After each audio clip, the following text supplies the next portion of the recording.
I want to introduce Tiara Batacharya. Tiara is here with me. She's part of our Harvard team that is running the Crossroads program. Tiara actually runs the Crossroads program. I just work for her.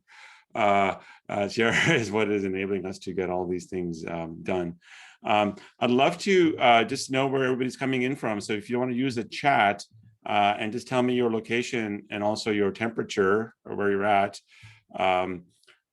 Because right now I'm in Boston in the US and it's -7 degrees Celsius.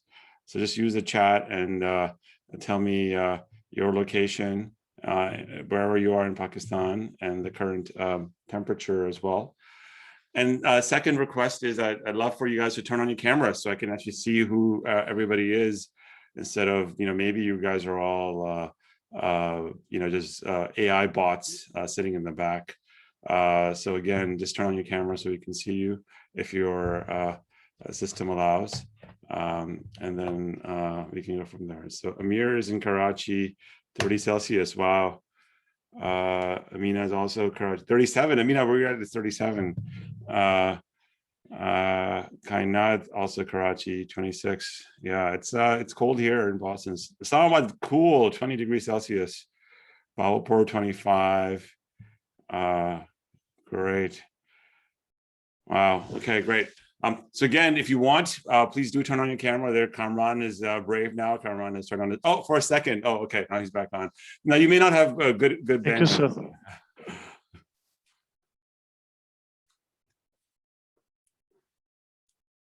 Great. So just a bit about myself. So my name is Kareem Lakhani. I was born in Karachi.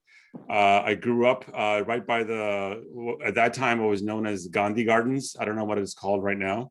The Zoological Society. Went to Massage Ahmad Khana, did my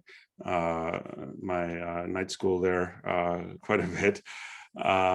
And my family, my mother and my sister moved to Canada when I was 12 in the last century. I grew up in Toronto then, did my high school, then went to McMaster University for my undergraduate studies, did engineering and management there. And then after that time, I worked for 4 years at General Electric. And then I was fortunate to get a Khan Foundation scholarship, and I came to MIT for my master's. Then I worked for a few more years, and I went back to MIT for my PhD, and have been at Harvard as a faculty member since 2006. So I've been here for about 15 years. And this program actually got started by myself and another colleague, Tarun Khanna. Tarun was born in India, and he's also a faculty member here. And we set up this program because we felt very fortunate to be where we're at, to be at one of the top universities in the world. And we were lucky to have opportunity and mentorship and inspiration to sort of aim for the top, and we wanted to ensure that opportunity was available to everybody. And certainly today, in this world of the internet and our ability to connect, we can certainly try to start thinking about opportunity for everybody. So my plan is as follows. I'm going to walk you through a discussion about one of the discussions we might run in our classroom. So discussion about this company called Zipline, and we'll use that discussion to get you going to sort of think about what a company like Zipline might do. You'll see what the company does in a second. So we'll do that for about 20-25 minutes, and then we'll take some questions you might have about the program. Tiara is going to then spend more time with you to answer any questions you may have about our program. Our deadline, Tiara, is March 22nd. Our deadline is on March 22nd. The application takes about 15-20 minutes to complete, and you unlock, as long as you are member of first generation to go to college in your family and come from a low income background, you immediately unlock access to free Harvard X courses and more. It's completely self-driven. Our team, after Kareem's talk, will be online on the chat, so you can ask all your questions in the chat, and we will get to all of them. I hope you all enjoy getting a little taste of the Crossroads experience. We've left all of our links in the chat where you can apply for the program, as well as our social media links. Please connect with us on LinkedIn and please connect with each other. The biggest aspect of Crossroads is community and how we can all encourage and support each other through this process and share resources amongst each other. So I hope you enjoy getting to hear from Kareem, and yeah, feel free to ask us any questions in the chat. Great. Awesome. Okay, so let me share my screen with you, and then we'll begin our conversation. Okay, so Zipline. So this company actually comes out of California, and it's a drone company. My colleague Tarun wrote a case about them recently. So the way we teach at the Harvard Business School is through the case method. And so what typically happens is that faculty go out there in the world, find interesting things to talk about, and then we'll write a case based on what we're interested in teaching to our students. So Tarun wrote this case literally 6 months ago, I'll sort of leave it up here. The cases are typically 10 to 20 pages long. Students prepare the cases ahead of time by reading the whole case and then coming in to discuss it with the faculty member. In this case, this is about this company that this guy Keller Ronaldo started 6 years ago, and they're actually established in Rwanda and Ghana, and they deliver vaccines, blood, and medical products to hard-to-reach clinics. At the time of this case, they were delivering to about 2,500 healthcare locations that served 25 million people. You'll watch two videos next about this company. And the question that I'm going to ask you as you watch the videos and we have a conversation is, how should they be thinking about their future? Should they just focus on healthcare delivery and emerging markets, or should they expand to everything in the world, deliver anything in the world through drones? Should they, everywhere, or should they focus? So let's watch these two videos. It'll take us about 7 minutes, and then we'll have a conversation, and we'll see what you guys think. Okay, so let me share my screen again with you. This is by the way, our apply page. I'll show it to you later for Crossroads. So first is a short 1-minute video about Zipline, and you'll get a sense of the way the system works. Zipline is divided into different teams. We have the flight ops, who care about pre-flighting planes, packing, loading the packages, and make sure that plane can fly. And then we have health ops. You can include more of the people with the knowledge of the blood product. We make order to Zipline by using SMS or by using WhatsApp. The package is handed to flight ops. You scan the package, and that's when we put the vehicle on the launcher. The vehicle will fly autonomously up to the hospital. Iyo nabona ayo maraso nari gushobora gupfa. Igihe kuva basaba amaraso n'igihe yatugereyeho nta minota 5 irimo. Nabona ayo maraso kumva naritabye Imana. We can avoid expiries, we can avoid stockout, because the supply chain has improved. Blood is life, but it is saving life for Rwandans. Okay, so you get a quick view of that. Now let's watch a video with Keller. It's about 5 minutes long, and here he'll explain, what he tries to do and what his plans are for expansion as well. So have a look. Zipline is an instant delivery network for healthcare products, and we use drone delivery at national scale to allow countries to provide universal access to healthcare to all of their citizens. In the long run, we're just a new kind of logistics network. Okay, so we have some video, and I want you to walk us through what we're about to see here, but Sure. This is the drone takeoff process. Explain what's happening. Yeah, so we operate from our own distribution centers, and the vehicle will basically launch from 0 to 100 kilometers an hour in about half of a second. And once it's in the air, it's flying fully autonomously out to one of the many hospitals or health centers that we serve throughout the country. Okay, so we also have some video of the actual supply drop. So once it's in the air, it's now going to fly. It's flying autonomously, right? Yeah. And when the vehicle arrives at the hospital or delivery site, we'll actually deliver the package from about 30 feet up in the air.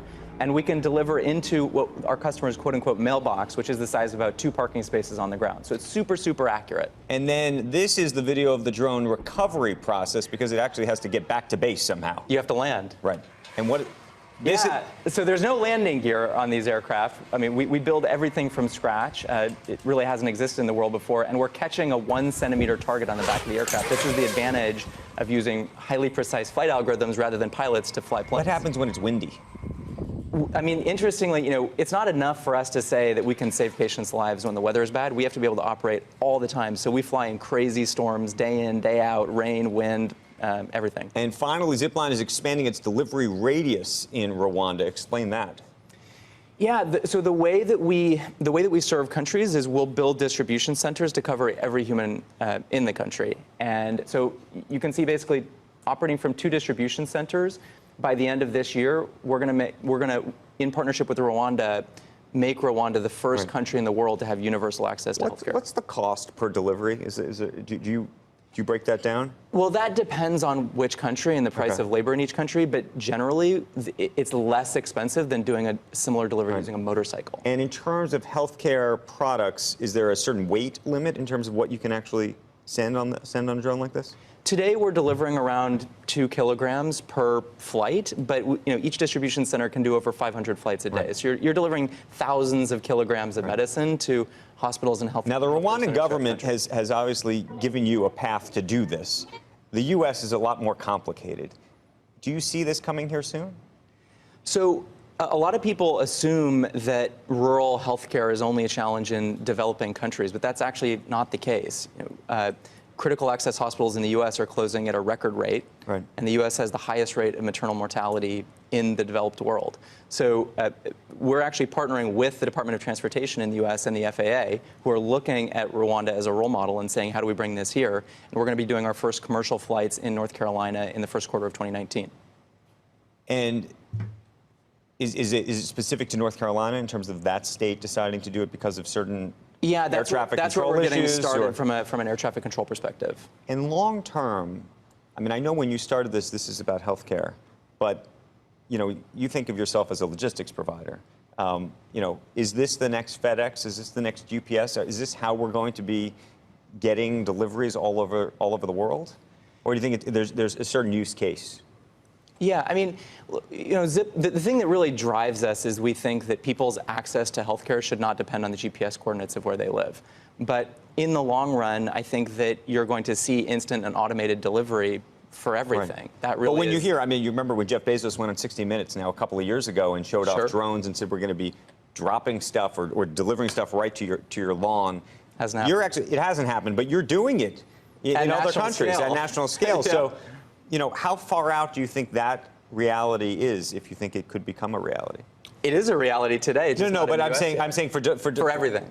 Yes, I mean, whether you're going to get your pizza from Domino's this way or from whether it's drugs are going to get dropped on your door or what have you. Yeah. I think that it's just a difference in vision. We think that the long-term, the potential over the next few years of this kind of technology, of autonomous technology, is to provide universal access to healthcare, not to deliver burritos or pizza. Right. And you built we should say, he built all of this technology himself. This is not like off-the-shelf hardware or software. Our team did, and the entire team is driven by this overall vision and mission to change the way that healthcare logistics works. Okay, so you got a sense of this company, Zipline, and again, to sort of bring it back, I'm going to share my screen again with you.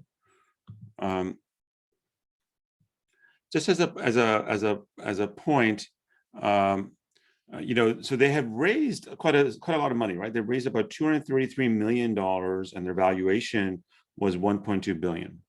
Okay, so they've been successfully able to sort of build these drones, get agreements with Rwanda. Right now, they are serving 95% of Rwanda's blood supply through drones outside of Kigali. Right, so Kigali is a city, right? You can move things around rather rapidly, but outside of Kigali, 95% of Rwanda's blood supply is now being done through drones on Zipline.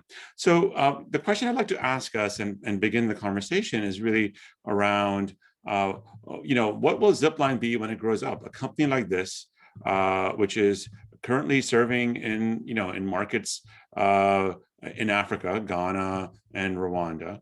As you saw in the interview, as you saw in the videos, there's a lot of different things they could get involved in, as a reporter was asking them. And so I'd love to get, all of us sort of thinking about this. So if you don't mind, what you can do is, just below your Zoom window, there's a reaction button. So just raise your hand and I can call on you and then we can have a conversation. Or I can also do what's known as the cold call, where I can just call anybody randomly and we can have a conversation too that way. So who wants to go first? Who wants to sort of think about, given what you briefly saw in the videos, what do you think Zipline should do? Should it stay in healthcare logistics in developing countries, or should it expand to all countries and go from delivering blood, to burritos, for example?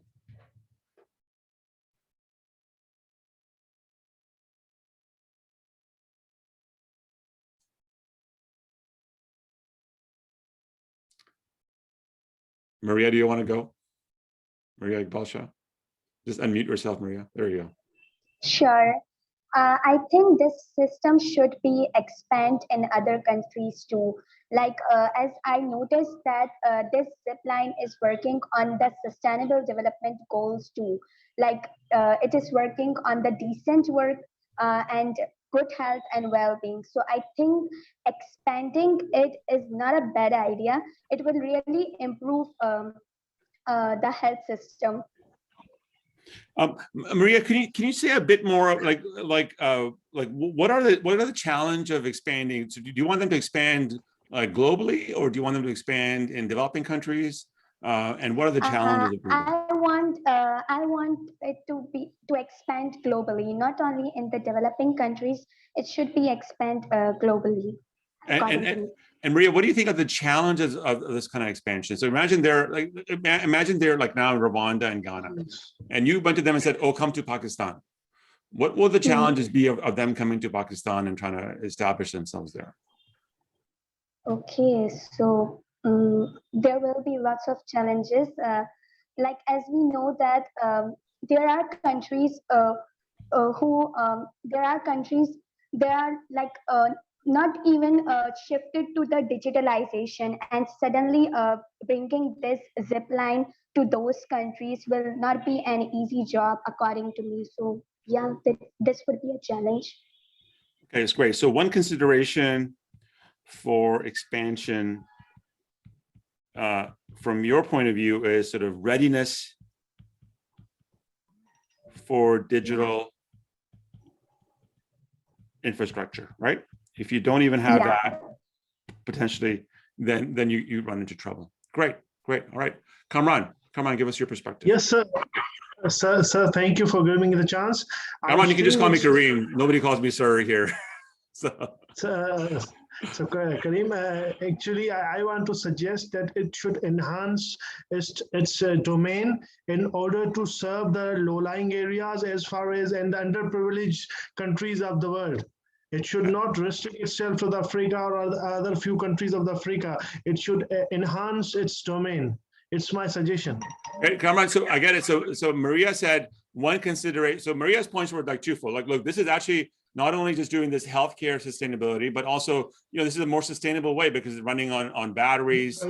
And so, Kamran, what would you sort of say is another consideration? So one consideration Maria mentioned is the digital infrastructure, right? You need a good digital infrastructure in the developing countries. Because remember, if you're an entrepreneur, right, and 100 countries come to you and say, hey, expand to me, you still need to start somewhere. You still need to sort of say, which one would I work with first? So what's your suggestion as he sort of thinks about expanding this into how to make a selection? Sir, I think it should enhance its capacity in the social work to serve the underdeveloping areas. And besides that, it should, yes, I would agree with the Maria that I will agree with her suggestion that it should develop its infrastructure as well. Okay, great. Thank you. All right. Kainat. Hello, everyone. Hello, sir.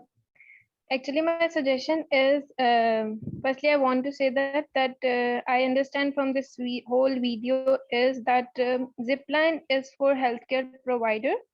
Matlab, means that it work for the health, and health on demand is main motto. Yes. So my suggestion is that on priority we have to work for the developing countries. Then after that we have to work for globally. Because And I get that, but it's a U.S. company, and I'm sure the U.S. people are saying, like our rural healthcare system is terrible as well, right? The same issues you might have in trying to get healthcare supplies to Hunza and Gilgit, we also face here in the U.S. Right? Yeah. And so how should we think about that? Like, how should they make it? Like, why should they say, for an American company, you should, focus more on Africa or more on emerging markets and not in the rural parts of, our maternal health for the US is terrible and so on and so forth. So how would you help them think about this if somebody asked them that question? I want to say that we have to prioritize. First, we have to work for the developing countries, then globally. Great. So what's my basis for prioritization, right? So Maria said, readiness for digital infrastructure. What else would you sort of say is needed to help me prioritize? Need of health. Sorry, say that again, Kana. Where need is required. Okay. And how would you translate the need? Because everybody will say we're needy, we're needy, we're needy. So what would you look for in terms of need? How would you sort of make it an objective metric? As we know that globally, some countries are developed, so they have less need as compared to developing countries. Okay, so I would say, okay, so need for health, and what I would urge you to sort of think about is, try to quantify, right? How do we quantify need? If you could just come to me, I'm needy, right? As an entrepreneur, you're going to still have to sort of make a choice, right? Because you can't do everything yourself immediately, right? You have to always make a selection. Running a company, strategy for companies is about making choices, saying no to many things and saying yes to very few things, right? And so I get the two elements, right? Readiness for digital infrastructure, need for health, but need for health, we also probably want to push ourselves and say, okay, like how do we sort of quantify that? So in this case, you could say, well, let me examine, blood supply. What are the blood supply problems potentially in different countries, and which one is more acute, right? And then you can say, okay, given that, I will then decide to go serve there as well. Thank you, Kainat. All right, next up, Ali Jalaluddin. Yeah, sir. So the question basically where we need to prioritize, is it the developing countries or the developed countries that we need to target? I would basically think that it is a matter of where the health prospects needs improvement, whether it is developing or developed. Where the health problems are critical, we shouldn't really consider whether it is a developing country or a developed country. And the thing that that person was talking in the video that will this service be used for something like pizza delivery or something else? I don't think that this is the right time to do this, because the health prospects is something that is our priority, and that is something that should be covered in other areas of the world as well, apart from Africa. Now the challenges that you but Ali, let me push back. If I'm an investor, if I'm an investor in Zipline, right? I've put in money in, right? And you come to me and say, look, I want to be in health. And I get that. And I say, well, yeah, but if you deliver pizzas or samosas or jalebis, you'll make more money, right? The need for samosa delivery or jalebi delivery is very high, right? And you'll make more money. How does Keller respond? How does Keller say, no, I still want to stay in healthcare? That basically depends upon what his priorities are and what his resources are. So if he has the extra resources, the extra distribution centers, the extra employee who can run those distribution centers, the extra technology that can be used to build those drones, if he have those extra resources, then potentially he can diversify his business apart from healthcare as well. But if he doesn't, then he can potentially explain his ideas to the investors and possibly attract those investors who are concerned about more aspects related to socials and. But investors often come back and say, "I'll give you more resources if you go into jalebi delivery, right, or gulab jamun delivery, right?" So if investors say, I'm going to give you more money, like I'm going to give you $100 million more, but expand, go from health. I get what you care about. I get all the things you care about healthcare and so on and so forth. But go to burritos, right? Go to gulab jamun, right? Logistics, because that's what I hear Pakistanis love gulab jamun. At least I love gulab jamun. So then, but I'll give you money if you go there. So what would your response be? Okay, then possibly one thing would be to assess our customer preferences. Then obviously, if the Pakistani market is something that would be sort of a good potential in this sort of delivery service, then I think it would. But Ali, what would you advise Keller, given what Keller cares about, right? You've got a little brief of him, right? What would you advise Keller to do? Should he take the gulab jamun option, or should he say, no, I'm going to stick to healthcare?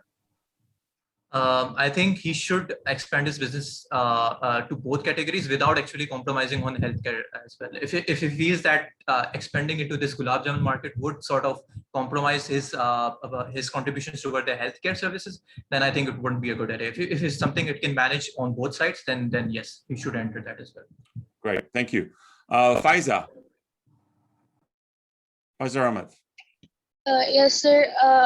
With regards to the challenges that they would face, I think there's a lot of reluctance with regards to, this type of delivery service. Like people would not be willing to deliver their items through drones, and there would be an initial reluctance towards this, like in many countries. So I guess this will also be a hurdle in their expansion to other sectors and exactly. Like I don't know, my Nanima has passed away, but I don't know if my Nanima would be happy to receive her bread, or her chapatis through drone delivery, right? I mean, I don't know how scared she would be of this plane flying over and then the parachute coming to her backyard, right? And so we asked. So another element that you're adding to us here, right, in terms of considerations for expansion, right? We did sort of think about readiness for the digital infrastructure, right? The need for health, looking for health metrics, but also consumer adoption, right? What would the consumer adoption story be?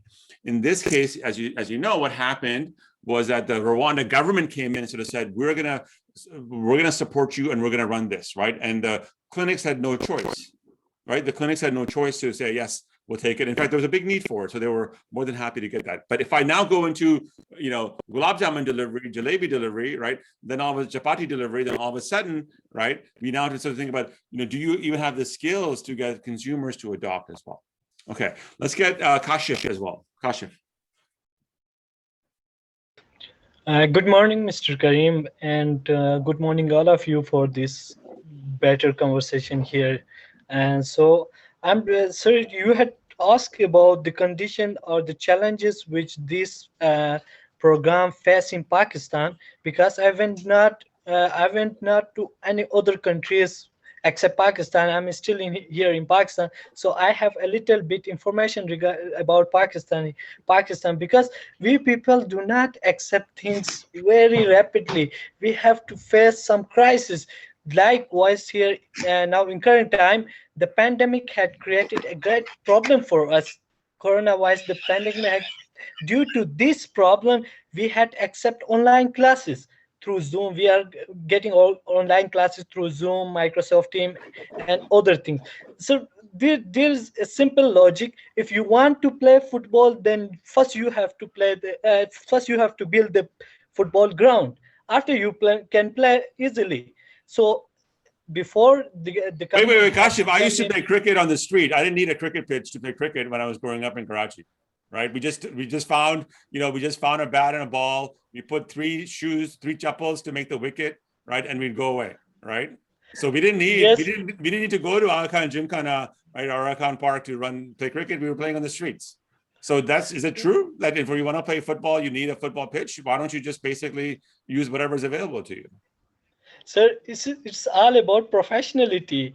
You can even play football here in the streets, but when it's come for professionality, then you have to play in real ground. Sure. And this is all about business. So you have to be a good player in the original ground. You do not have to play in street. And basically, sir, I'm from Chitral, so we used to build the wicket with stepping stones. Yes. Not shoes, sir. Exactly. So that's it. Again, it's a very good point. Like how what is the infrastructure that's in place, right, for you to be able to adopt as well, right? So we had readiness, we had need, we had consumer adoption. Again, look, typically when we run this kind of by the way, we're teaching everybody at HBS at Harvard Business School this way right now, right? So it's all in the Zoom session, right? Classes. We also have the coronavirus craziness going on. So this is the way we teach everybody. What I want to do, just to summarize, is to think about this in two different ways. When we think about a business, we often want to say, what is your business architecture? Okay. And when we think about the business architecture, and I'm probably going to misspell it, so I apologize. We actually think about it in two dimensions. There is a business model, okay, and what we call an operating model. Okay. So a business model for a company is all about what we call value creation, okay, and then also value capture. Okay, value creation is really the way to think about it is like, why does a customer come to you and transact with you? Why are they coming to you instead of going somewhere else? Okay, so think about all the different businesses you use, right, in your daily lives, from the phones you buy, right, to the online services you use, to your transactions you do in the marketplace, right? Those businesses are creating some type of value. They might be giving you choice, they might be giving you variety, they might be giving you a bunch of things, right? So we often think about value creation for business. But then there's also value capture. How does the business make money from the value that they're creating, right? So those are two distinct dimensions, value creation and value capture. Now think about when you use Google, right? You use Google for many things, right? For search, for mail, for docs, and that kind of stuff. But Google doesn't charge you anything, right? You don't pay for Google, right? So there's a ton of value creation. Value capture at Google happens through advertising, right? They basically do targeted advertising for you. So that in other cases, my favorite gulab jamun place in Karachi, I haven't been to Karachi in a long time, right? Creates value by making delicious gulab jamun, right? And then captures value by me paying them the money for it, right? So, and sometimes it's a direct value capture story, and other times it's an indirect value capture a la Google. Then the operating model is the question we were actually talking a lot about, right? Which is about scale, scope, and learning. And here, the way to think about this, scale is about how many people you serve, how many customers, right? And we had this question, right, in the case, right? Do you stay in developing countries? How many developing countries do you go to, right? Or do you go to all countries, right? That's a question about scale, right? And the scope is, what do you offer, right? And again, our discussion here is about, do you stay in healthcare logistics, or do you do everything completely, right? Do you become like a FedEx? Do you become like a DHL of logistics instead of just staying in healthcare? Those are questions that business people face all the time. And then finally, there's learning, which is, how do you improve? And you have to do continuous improvement.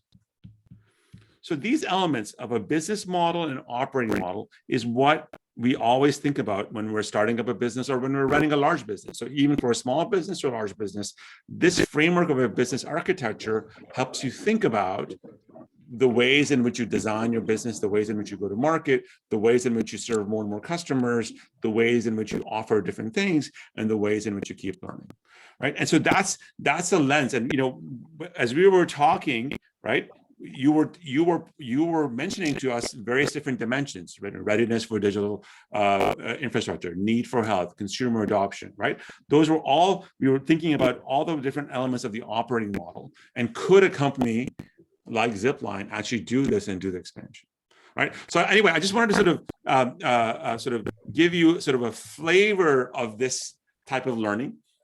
We do this all the time at Harvard Business School, with all of our students.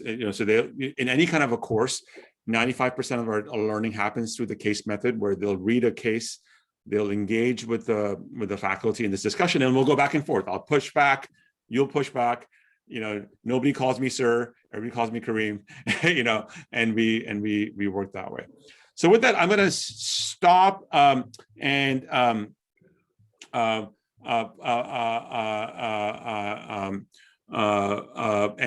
maybe take a few questions you might have. Let me do this first. Let me actually share with you our Crossroads screen, so you get to see our website.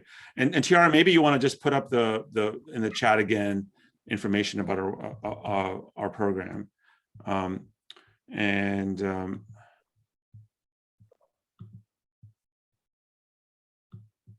Great, thanks.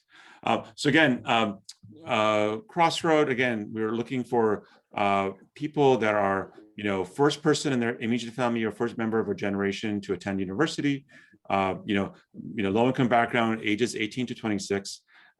And what we're trying to do is, build connections with other students from around the world, access mentorship and internship opportunities from industry leaders. We've got a great whole bunch of Pakistani companies that have actually offered us internships, and the number keeps growing. Participate in practical skill building workshops with us. Receive guidance and feedback to fulfill your academic and professional aspirations. Again, we've got a ton of information on our websites. Let me just go to internships. If we go to South Asia, Pakistan, we have both mentors and internships. So we have Afsana, Badr Alam Traders, Colgate-Palmolive, Crescent Textile Mills, Cybernet, Hussein Mills, Qasr Group of Companies, Mahmood Group, Pakistan Cables, Route 16, Sapphire Fibers. These are all the companies that are going to be offering internships. And also, we have also designed a mentorship program. So the first phase takes only 15 minutes to apply. Okay, and then immediately you get access to HarvardX courses that you can take, and we can offer you a free certificate if you complete the courses, free certificate from Harvard for course completion.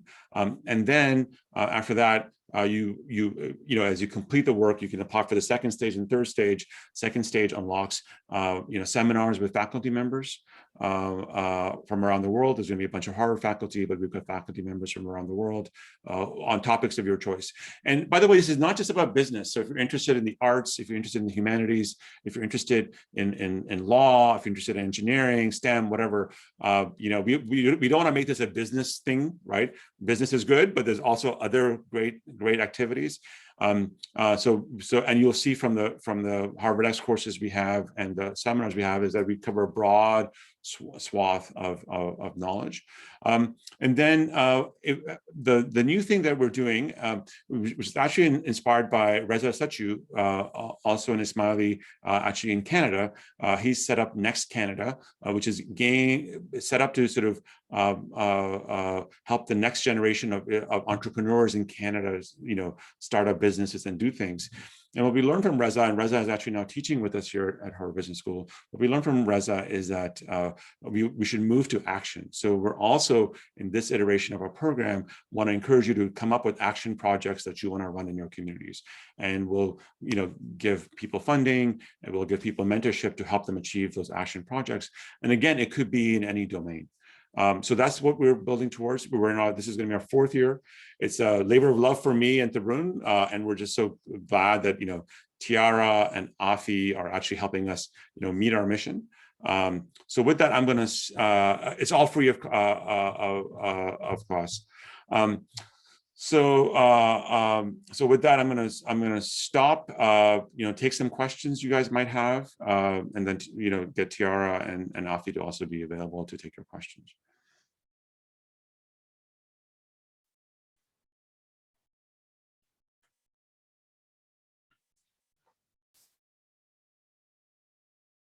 Any questions? Kareem, the participants are writing in the chat box. Okay, somebody great. will check into that. Yeah. So Kainat asked, can we get the certificate from Harvard University? Yes. So when you complete the Harvard course, you get a certificate of completion from Harvard University. Okay, and then you get a certificate from us for completing the whole program. But the certificates, of course, matter, and we write good letters of recommendations and so forth. But really, it's about access to mentors, access to internships, access to other folks to help you sort of aim big. Like my hope is that you guys aim big, right? Aim to change, the outcomes of our communities, and that we provide you with the support infrastructure to enable you to do that.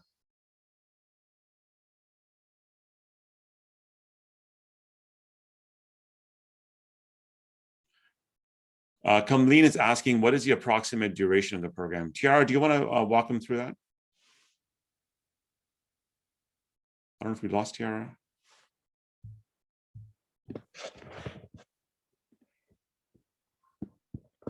So yeah, I'll stand in for Tiara. Afi, go ahead, please. Yes. So the first part of the program is actually self-paced. You have to finish a number of courses within a period. And once you're able to complete that, you would move on to the next stage, where you meet the professors, attend seminars. And so it's going to take place between now and I think July. And so it's not exactly difficult. You just need to be ready to finish the courses within the time frame, even though it's self-paced. Yeah, exactly. So our deadline for the application is March 23rd. Then the courses are available right away. And then the courses range from 4 to 6 weeks. But you can also do everything in 1 week if you wanted to. It's just basically 4 to 6 hours of online engagement on the platform. And once you finish that, then you apply for the second stage. Second stage will basically be, May to June is when we are going to be, May and June is when we'll be doing the seminars. So the sooner you finish, the sooner you'll be eligible to do the seminars. And then we'll have an Apex event online again. Typically, we've been meeting in Dubai. So the finalists for the program meet in Dubai. But because, again, of the coronavirus, it's hard for us to do travel. So we're going to do an online program. And we were very lucky, we've got the world's best instructors from around the world participant with us. So, for example, Muhammad Yunus from Bangladesh, Nobel Prize winner from the Grameen Bank, was with us for parts of the program and elsewhere as well. Sir, what is the criteria for applying to these courses? Yes, so it's very easy. Again, our criteria is you're first in your family to go to college. You're between 18 to 26 years old. And if you're between that timeline and you're first in your family to go to college, you can apply. And then you basically finish the course. There's like 5-6 courses we have offered. You can pick any one. And it's all about completion, like doing the work to complete the course and obtaining a certificate. And once you get that, then you're eligible for the next 2 phases. Excuse me, sir. Yes. With due respect, I would like to know about the credentials of you people. Moreover, are you doing it with the consent of Howard University? And okay, these 2 would be enough now. Later on, I would ask another question. Yeah, so it is the certificate you complete for the courses is a Harvard certificate, right?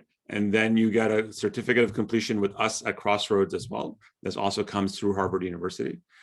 Those are the credentials you get from us. Okay, sir. As the first part concerned about the zipline and the delivery, I think firstly, Irshad, we're not talking about zipline anymore. I'm just giving you more information about the program now. Okay. So we finished talking about zipline. We're just now talking about the program. That was just a little flavor of how we teach. Okay, for sure, sir. Thank you. Thank you for the answer.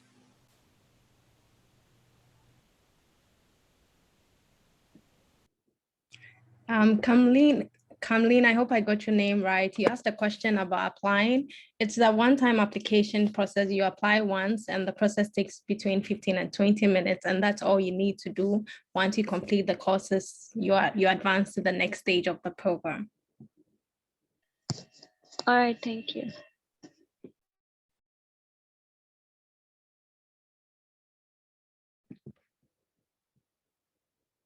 So Ali asked, on what basis that the finalists have decided, we will do personal interviews with the semi-finalists and finalists. And, we'll ask you to talk about, how you want to change the world and what your ambitions are as part of the process. We want you to dream big. Hi, Kareem. I have a question. Yeah. Is there any quota system for participants coming from North Pakistan? And secondly, there's a mention of edX courses. Regardless of the selection criteria, are courses available for the participants who apply for the program? Yeah, for me, there's no quota. Again, one of the things I study a lot of digital, right? And the whole idea of a digital is that we can expand at very low marginal costs. So we are making all this available to as many people as possible. So again, I'd encourage you to tell your friends about it, get them to also apply as well. We want, what we learned is that the bigger the network, the more powerful it becomes. Right. So that's why we want people from around the world applying. And, we've got applications from Brazil, from India, from all over Africa, from all over the US also coming in. So I think there's no quota. And then again, the way Harvard works with our online courses, most of Harvard courses are sitting on edX. But then when you complete the Harvard course, you typically have to pay $100 or so for a certificate. We've waived that charge for one course. So you can get one certificate for free if you complete it. So we're listing 6 of them, right? And you can take any one of them, finish it, you get the certificate from Harvard for completing the course. But then other edX courses are fully available to you, and I encourage you to do that. What's great about edX is that universities from around the world have put their top professors to teach. And it's great to get a certificate, but also you can just learn by just attending those classes too. So that's what we're trying to unlock for you, Frank. Thank you. And another question, sorry. Thank you. This is an excellent opportunity.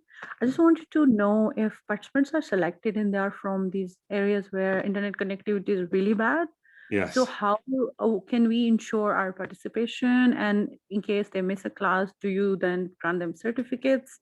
And is your cohort going to be larger this year because it's virtual, as you said? Yes. Yes to all. So I think we're, we take for granted internet connectivity here in the U.S., even though there are some patches that are quite terrible.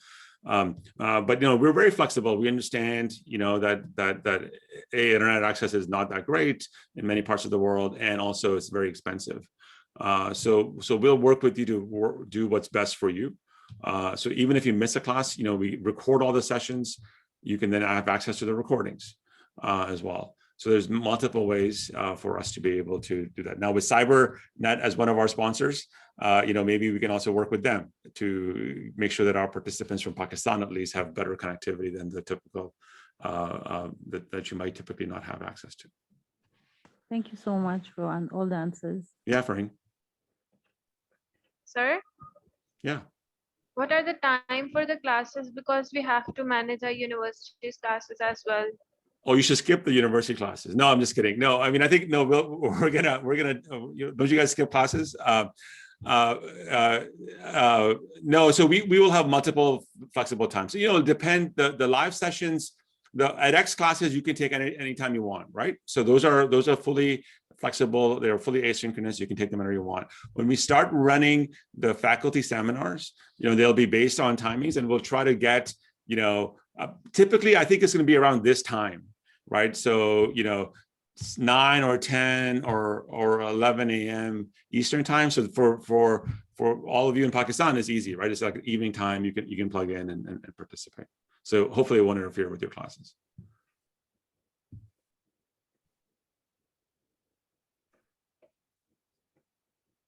Other questions?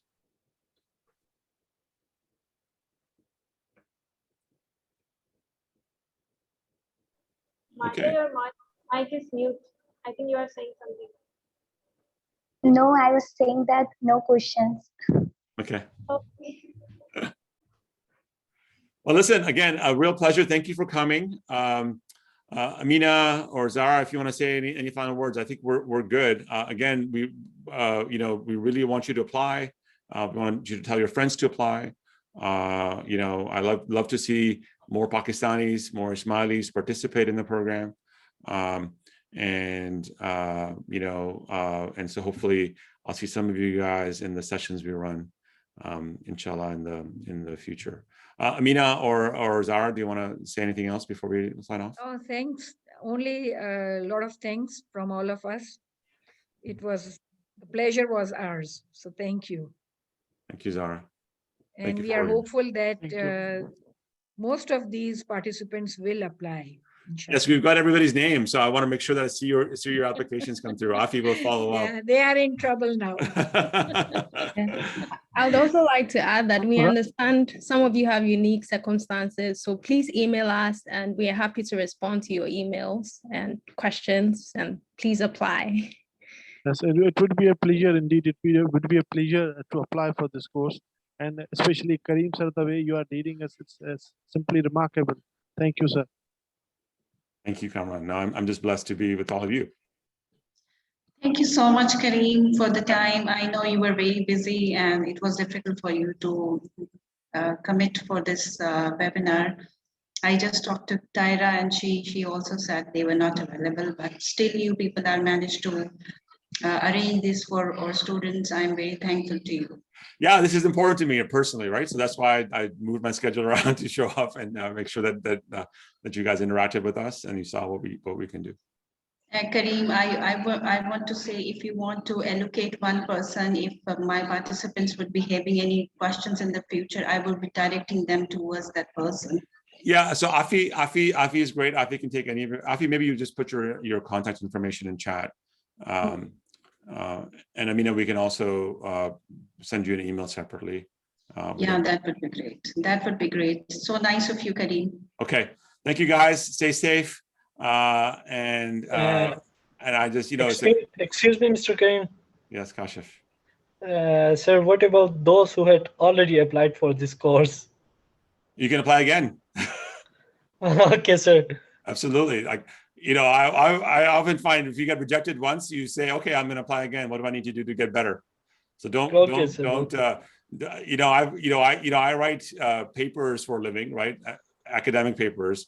And, 3 out of 4 papers initially get rejected. Right? Okay, the editor doesn't like it. They don't think I'm smart enough or I haven't done it right or whatever. They puke all over me. Then I go, okay, fine. I'm going to go back and reapply and resubmit. So don't hesitate to apply again and participate. Okay, sir. Thank you very much, sir. Okay. All right. All right, guys. Again, I got to run, but real pleasure. And I really hope to see you guys in participating Crossroads. Okay. Everybody. Have a good day, huh? Bye-bye. Yeah. Take care. Thank you so much. Thank you so much. Thank you.